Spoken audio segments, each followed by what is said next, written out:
impeachment as remedy. The United States Senate just descended into absolute chaos.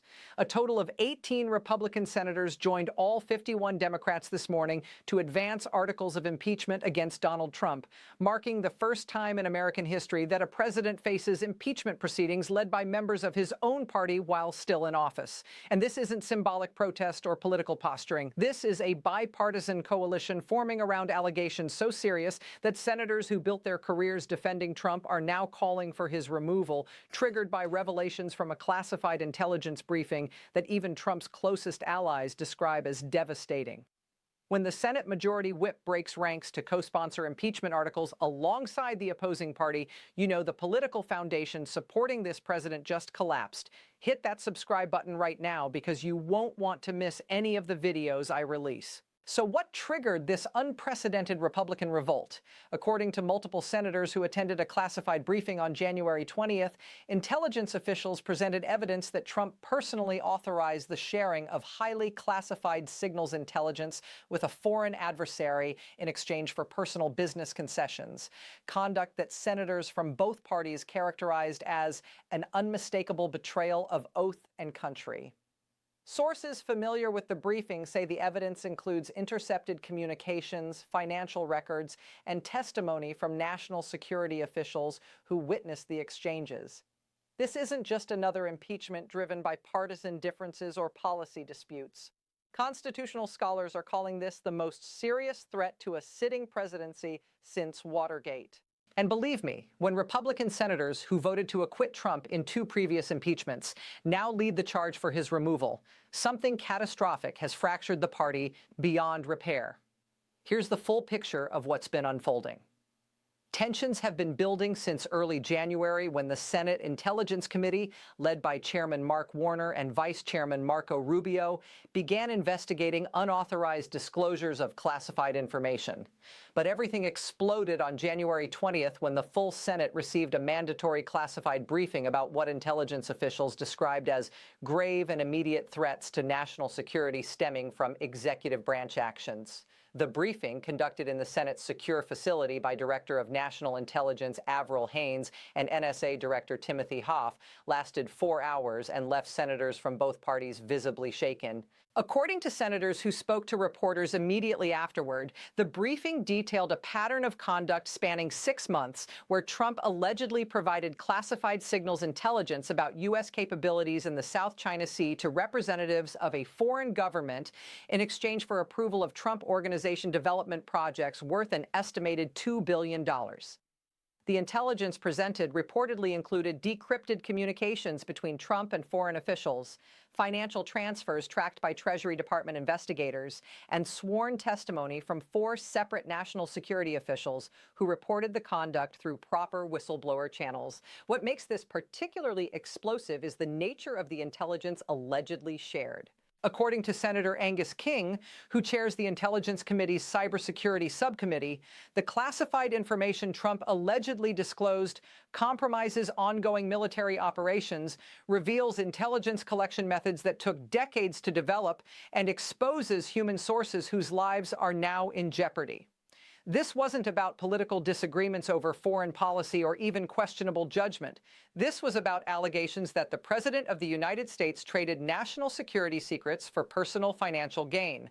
Smash that like button if this is making sense so far. Here's where it really gets serious. Within 2 hours of the classified briefing ending, Republican Senator Mitt Romney called an emergency meeting of what he termed concerned Republicans in a secure conference room.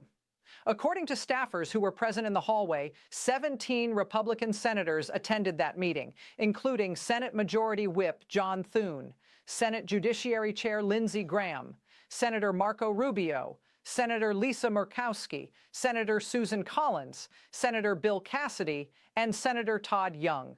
The meeting lasted 90 minutes. And what happened inside, according to multiple senators who later spoke on condition of anonymity, was described as the most emotional and consequential gathering of Republican senators in modern history.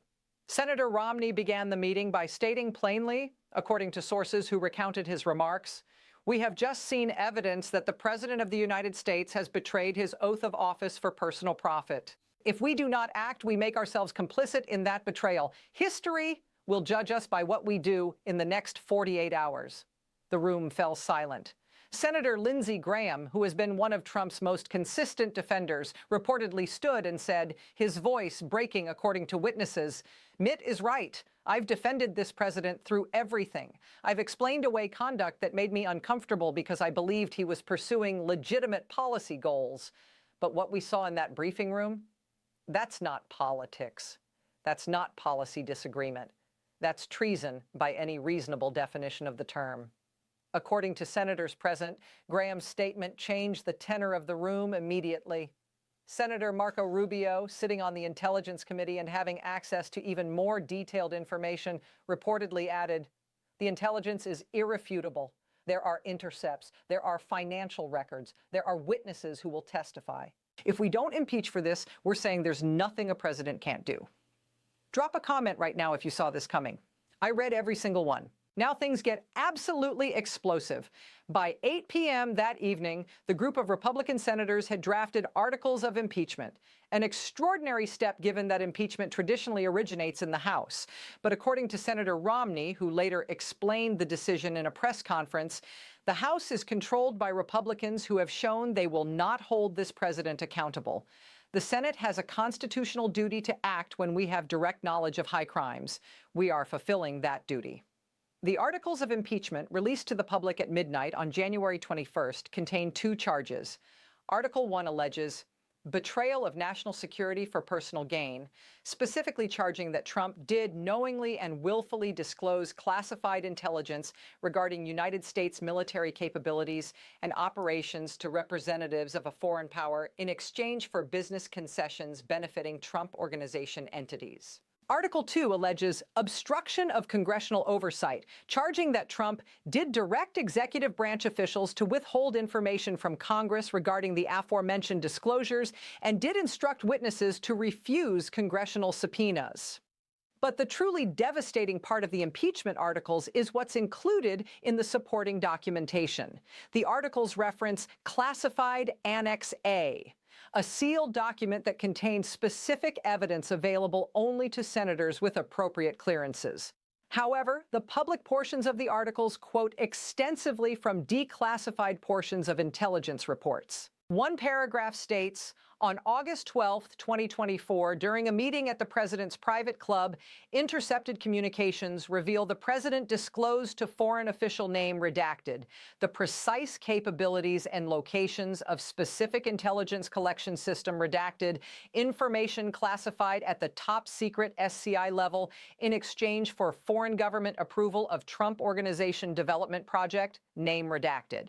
Another paragraph details financial flows.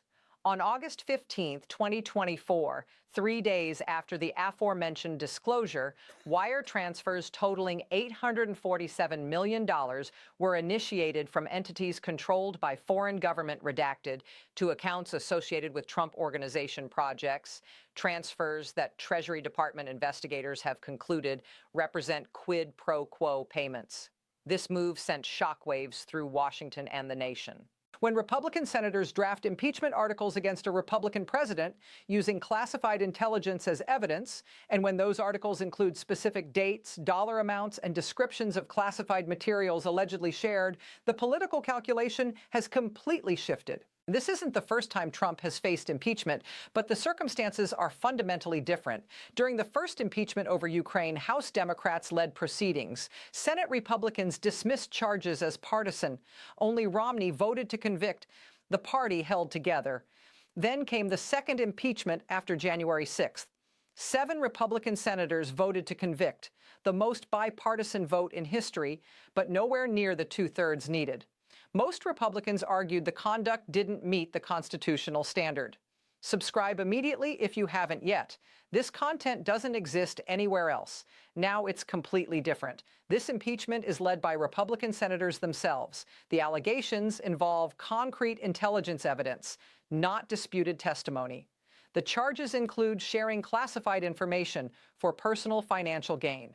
And 18 Republican senators have already committed to conviction, with 8 to 10 more considering joining. The pattern is clear. Trump survived previous impeachments through party loyalty, but when evidence involves verifiable intelligence intercepts and financial records showing personal profit from sharing military secrets, even partisan loyalty has limits. So what exactly triggered this mass Republican defection?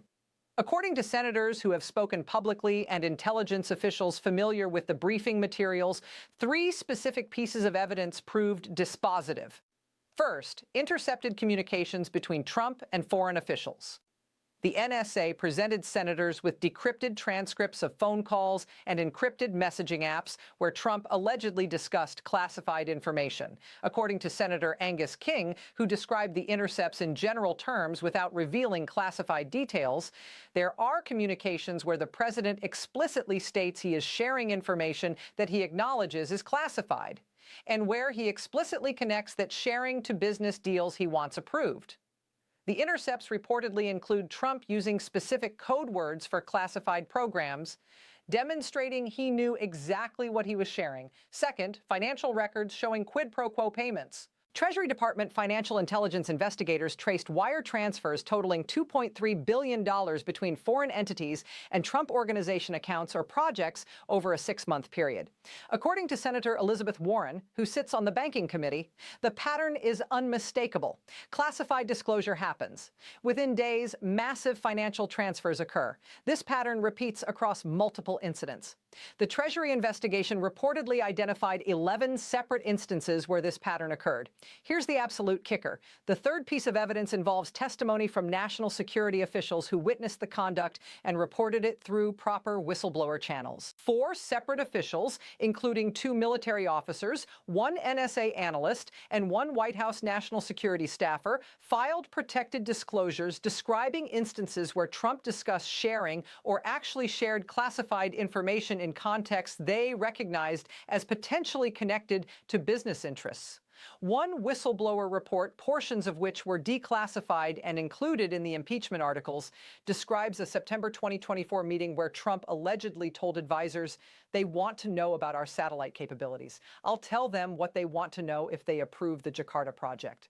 Don't go anywhere. The most explosive part is coming next. And here's what should alarm everyone, regardless of political affiliation. This isn't just about Trump or this specific alleged conduct. If a president can trade classified military intelligence for personal business deals and face no consequences because his party controls enough Senate votes to prevent conviction, the constitutional system of checks and balances has effectively died. Once that precedent is established, future presidents of either party will understand they can monetize their access to classified information for personal gain as long as they maintain sufficient partisan support. The implications for national security are catastrophic. This puts Trump in an absolutely impossible political and legal position. On one side, he faces impeachment proceedings with bipartisan support in the Senate, meaning he could actually be convicted and removed from office if enough Republicans join the 18 who have already committed. That would make him the first president in American history to be removed through impeachment. On the other side, he confronts evidence that senators on the Intelligence Committee describe as ironclad, meaning denying the allegations becomes increasingly difficult as more details emerge. And here's the impossible bind. If Trump claims he didn't share classified information, he directly contradicts intercepts that senators say clearly show him doing exactly that. If he admits sharing information but claims it was for legitimate policy reasons, he faces the financial records showing personal payments that Treasury investigators characterize as quid pro quo. If he claims presidential authority to declassify anything, he still faces the allegation that he did so for personal profit, which violates his oath regardless of declassification authority. There's no defense strategy that addresses all 3 pieces of evidence simultaneously. Constitutional scholars and former officials are calling this the gravest constitutional crisis since Watergate, and potentially more serious. Lawrence Tribe, Harvard constitutional law professor, stated on CNN that if the allegations are proven, this represents the most clear-cut, impeachable offense in American history. The founders specifically feared presidents who would abuse their position for personal gain and betray national security. This is exactly the scenario they designed impeachment to address. Former CIA Director John Brennan told NBC that the alleged conduct would constitute not just impeachable offenses, but potentially criminal violations of espionage laws. Sharing classified information in exchange for personal payments is precisely what we prosecute foreign spies for doing. He emphasized that if a CIA officer engaged in identical conduct, they would face decades in prison. Do me a favor and slam that like button because it genuinely helps this video reach more people. Even Republicans who have consistently defended Trump acknowledge the seriousness of the allegations. Former Attorney General William Barr, who served in Trump's administration, wrote in a Washington Post op-ed that, while I have defended the president's actions in many contexts, the allegations described in the impeachment articles, if proven, would constitute a fundamental betrayal of the presidential oath. No person, regardless of party, should excuse such conduct. So let's break down what this means. First, unprecedented political chaos. The Senate is paralyzed conducting impeachment proceedings. All legislative business stops. Confirmations halt. Appropriations stall. The government grinds to a standstill. Unlike previous impeachments dismissed as partisan, this has genuine bipartisan support, meaning a full trial with witnesses and evidence. That could last months. Second, massive implications for governance. Cabinet officials and agency heads calculate whether to follow directives from a president who might be removed within weeks. Military commanders question whether to implement orders from a commander-in-chief accused of betraying national security. Foreign allies wonder if intelligence shared with the U.S. is secure. The presidency weakens before any vote.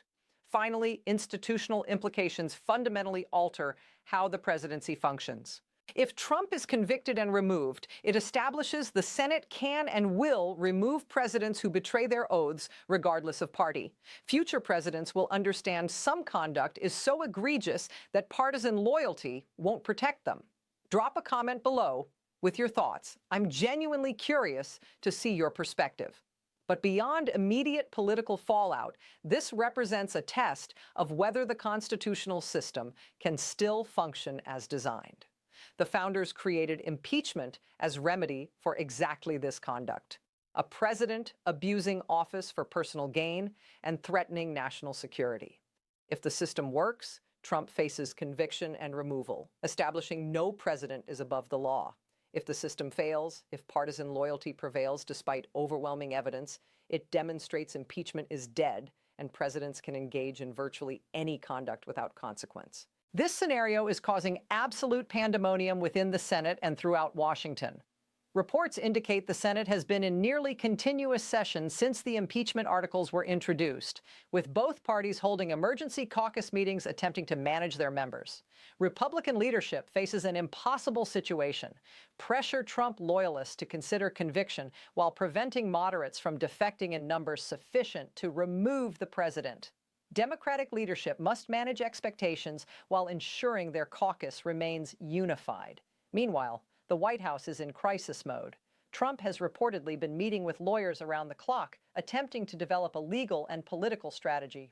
Early statements from the White House characterized the impeachment as a deep state coup and claimed the intelligence evidence was fabricated by enemies within the government. But polling conducted after the impeachment articles were released shows that 64% of Americans believe the Senate should conduct a full trial with witnesses, including 38% of Republicans. Things escalated further when Trump himself addressed the nation on television Thursday evening. He denied all allegations, attacked Republican senators who supported impeachment as traitors and rhinos, and claimed the entire proceeding was designed to prevent his reelection. But legal experts noted Trump did not address the specific evidence described in the articles, focusing instead on general denials and attacks on process.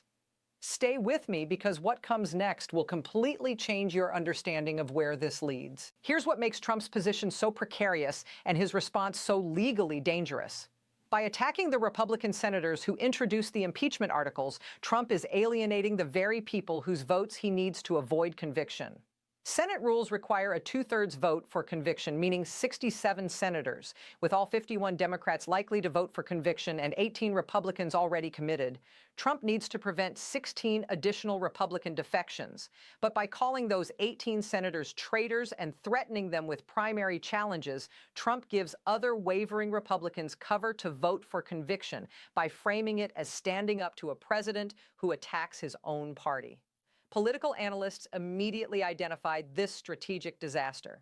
Stuart Stevens, former Republican strategist, tweeted that Trump is doing the Democrats' job for them. Every attack on Republican senators makes conviction more likely, not less. Larry Sabato noted that Trump's response demonstrates the same pattern we've seen before, attacking rather than explaining, which works with the base but alienates the swing senators whose votes determine the outcome. This goes far beyond one impeachment or one presidency. It's about whether the United States can maintain a system where national security secrets are protected from monetization by those entrusted with them.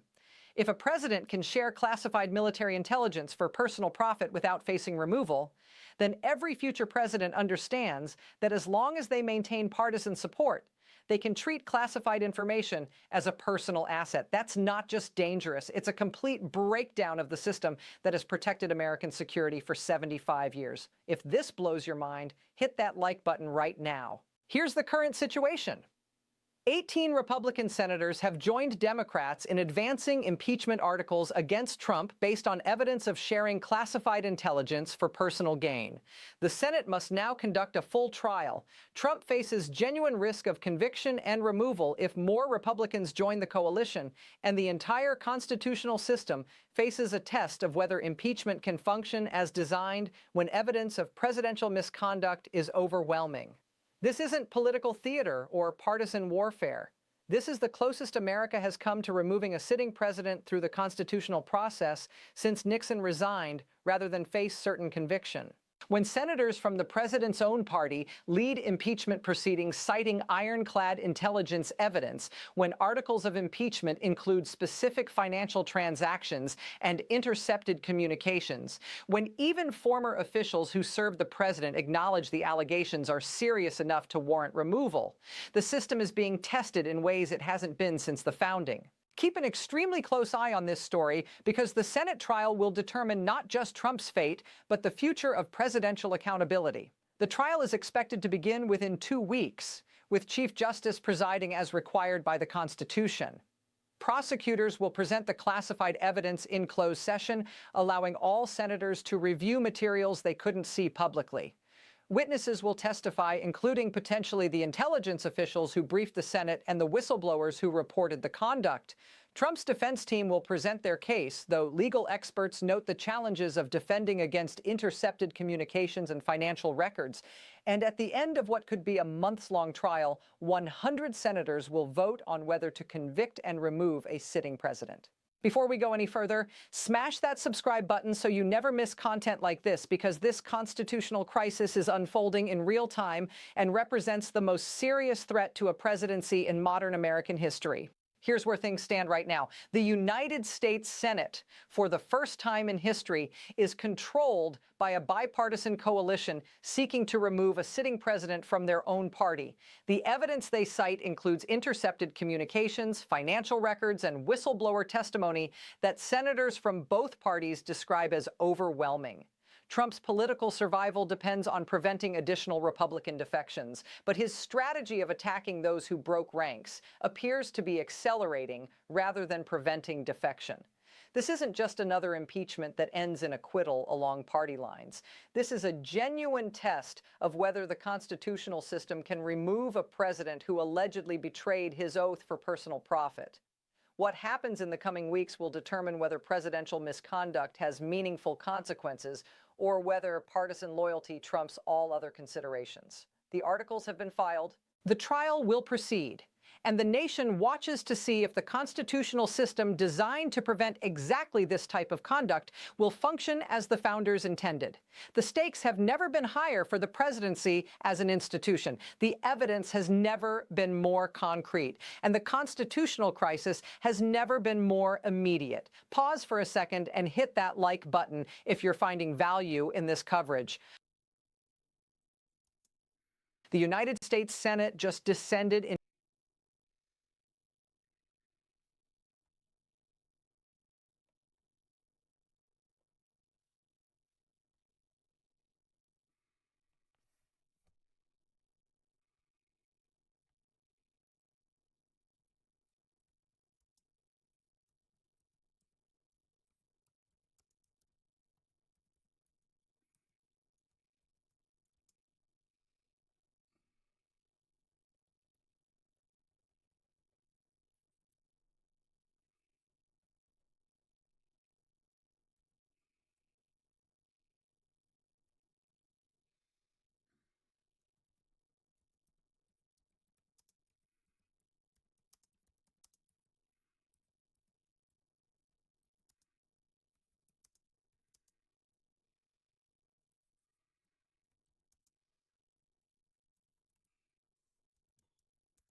Anything you want. I told you the rule of my house.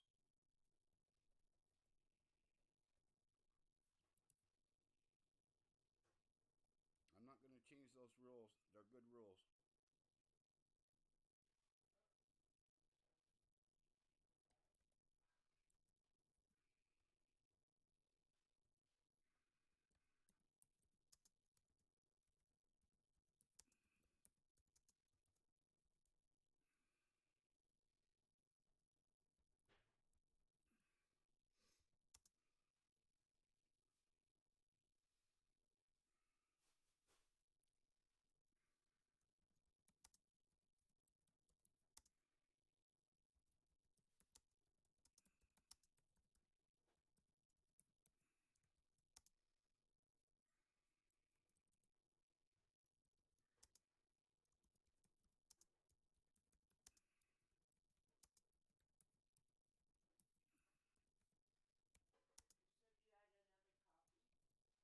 Yeah, it's up in the cabinet right there, the kitty corner one.